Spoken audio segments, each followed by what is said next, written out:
If you go back to the chronological order of contents, it's back before section 1 in the Doctrine and Covenants. You'll see the location and the date where each of the sections was given in their chronological order.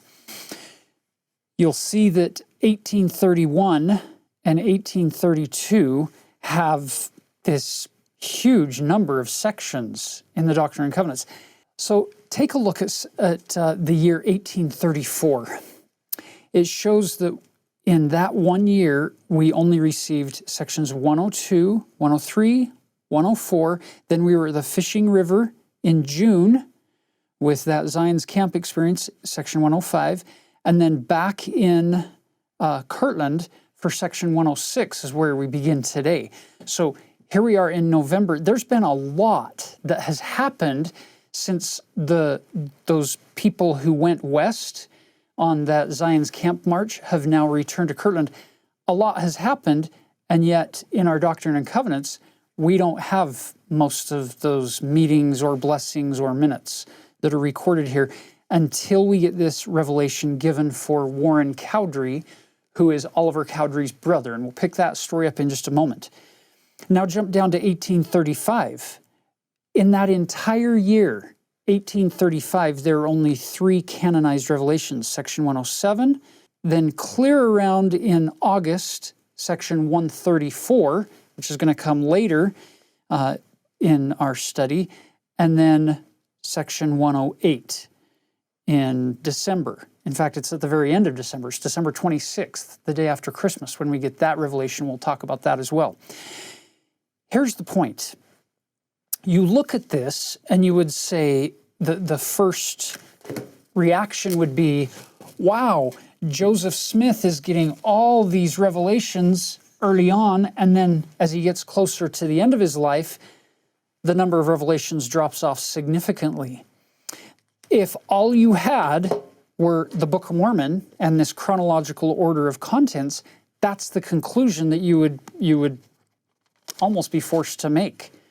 Let me just show you a resource. If you go to josephsmithpapers.org, click on Documents. So notice what happens as you scroll down through this list of documents by year. You'll notice that we start with 34 in 1828 and 29. Then in 1830, we go to 38, and then 65, 36, 77, 66, and now in 1835, which is where we're going to be in our sections today, mostly, you have 155. Then next year, 1836, the following year, you have 475. And then 82, 137, 291, 583, 288, 411, 518, 409.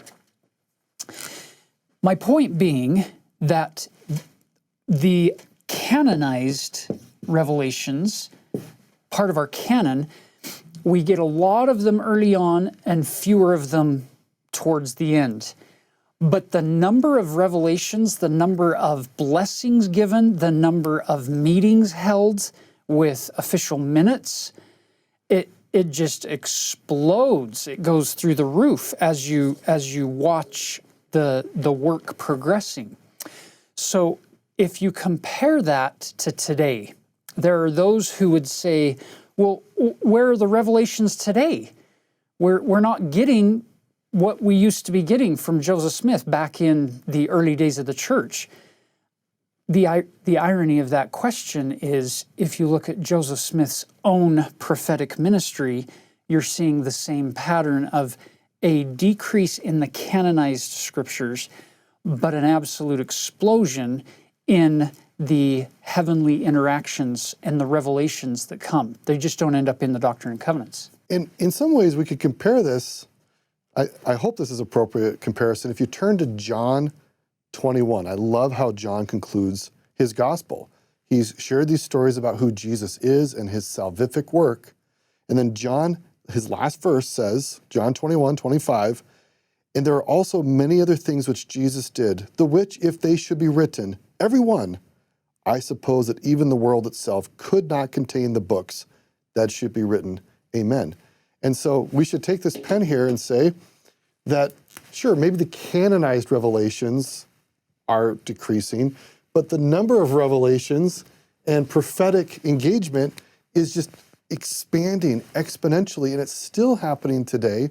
And perhaps we need to put a chart here at the beginning that just shows a logarithmic graph of how much revelation is being spread upon the world, and not just with the official church leaders, but for the growing body of the saints, where God is individually inspiring people.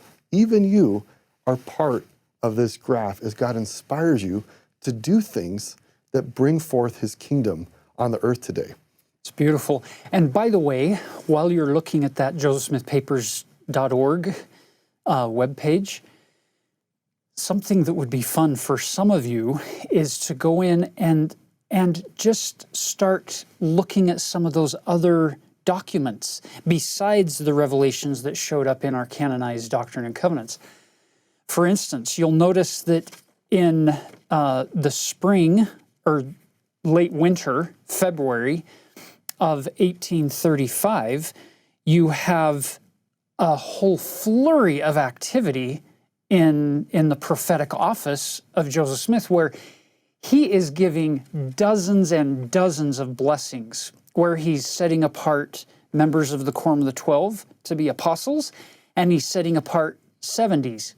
And you can read many of them right there. And it's just fascinating to click through and read some of the meeting minutes and read some of the blessings, especially to see the promises and the language that Joseph uses when he's giving, say, 40 plus blessings in one sitting, in one day. He'll be giving 40 blessings, setting apart these 70 on March 1st. And it's just fascinating to see some of the language and the promises and the warnings that are given to them back then, and to sense how applicable some of those things are to today as well.